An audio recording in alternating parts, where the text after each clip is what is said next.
Hayya 'alal falah.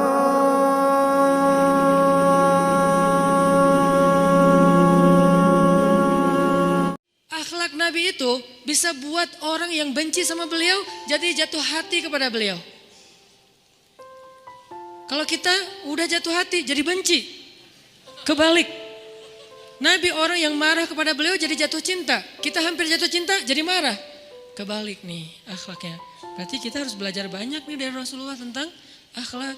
Beliau tuh bisa bikin seorang perempuan yang suaminya baru terbunuh, ayahnya terbunuh, pamannya terbunuh, saudaranya terbunuh dalam perang Khaybar.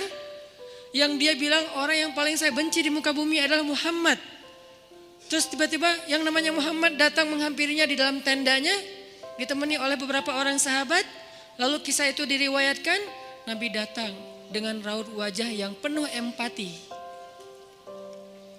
Dengan raut wajah yang penuh empati. Bukan raut wajah orang yang sebagai pemenang perang. Kan Nabi menang perang waktu itu. Sebagai seorang tuan, bukan.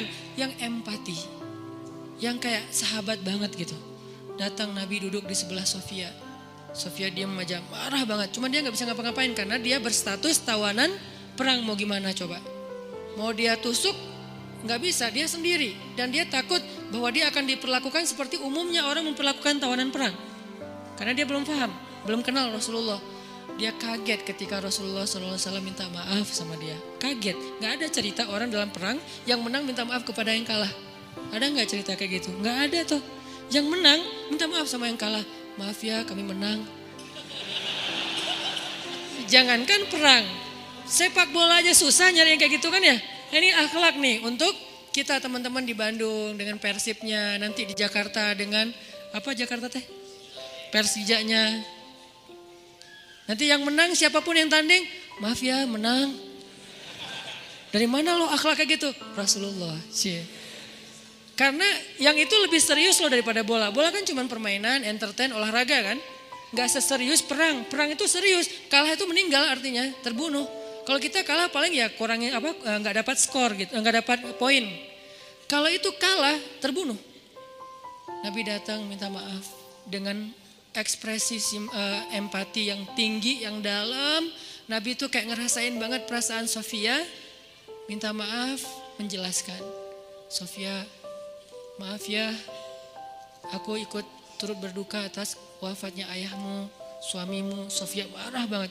Terus Nabi menjelaskan apa yang terjadi. Aku tuh udah ngasih kesempatan agar kita gak usah berperang. Tapi mereka terus menyerang. Maaf ya, menjelasin lagi. Maaf ya, ngejelasin lagi. Berjam-jam. Seolah-olah Nabi yang minta pengampunan kepada Sofia. Seolah-olah Nabi itu tawanan perang. Minta maaf, menjelaskan kejadiannya. Minta maaf, menjelaskan. Terus kayak gitu dengan ekspresi serius. Dan kelihatan banget lah. Ucapan dan ekspresi orang yang jujur kan kelihatan ya. Jujur bahwa beliau tuh empati banget. Bahwa beliau juga berduka. Terus sampai Sofia dari yang tadinya lihat ke bawah nunduk marah. Lama-lama ngelihat ke arah Rasul. Ngelihat ekspresi Rasul serius banget. Malah dia jadi kasihan. Sampai akhirnya dia jatuh cinta kepada Rasulullah SAW. Kata Sofia, ketika Rasulullah SAW datang kepada saya, waktu itu dia adalah orang yang paling saya benci di muka bumi. Tapi dia terus meminta maaf dan menjelaskan. Meminta maaf dan menjelaskan. Sampai akhirnya dia menjadi orang yang paling saya cintai di muka bumi. Akhlak Rasul. Rasulullah gak mengatakan Allah berfirman wahai Sofia. Enggak, belum ke sana. Akhlak dulu, baru nanti ajarin. Tarbiyah namanya kan ya. Sesungguhnya di dalam Al-Quran ada ayat tentang orang-orang yang kafir yang telah mati terbunuh. Enggak, Rasulullah tuh tahu. Jangan ngomongin tentang ayahnya yang mati terbunuh, ibunya yang pamannya, suaminya yang mati dalam keadaan kafir. Nabi enggak mau ngomongin itu, kenapa? Menjaga perasaan Sofia. Kok masih dijaga sih perasaan? Kan mereka beda agama, mereka orang kafir. Inilah akhlak Rasul. Sehingga Nabi membahas yang membuat Sofia merasa kayak dihargai. Sebagai seorang janda, sebagai seorang perempuan, sebagai seorang yatim.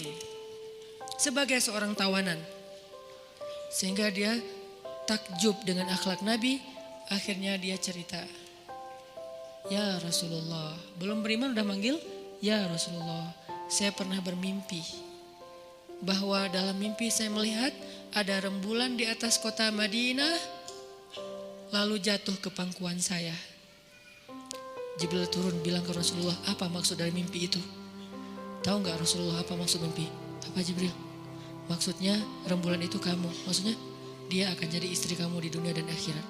Rasulullah langsung, aduh gimana ya? Rasulullah juga orang yang ra'fah banget tuh. Bil mu'minina ra'ufun rahim tuh Rasulullah. Gak enak, kan dia masih janda baru meninggal suaminya. Masa saya lamar gimana ya? Kata Jibril, ya Rasulullah, Allah suruh engkau melamar dia untukmu.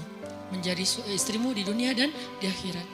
Rasulullah dengan gak enak hati mengatakan, Sofia, aku ingin melamar kamu. Sofia, gimana ya? Itu mah cewek ya. Saya mencoba untuk menghayati kisah ini dari angle cewek elegan ya.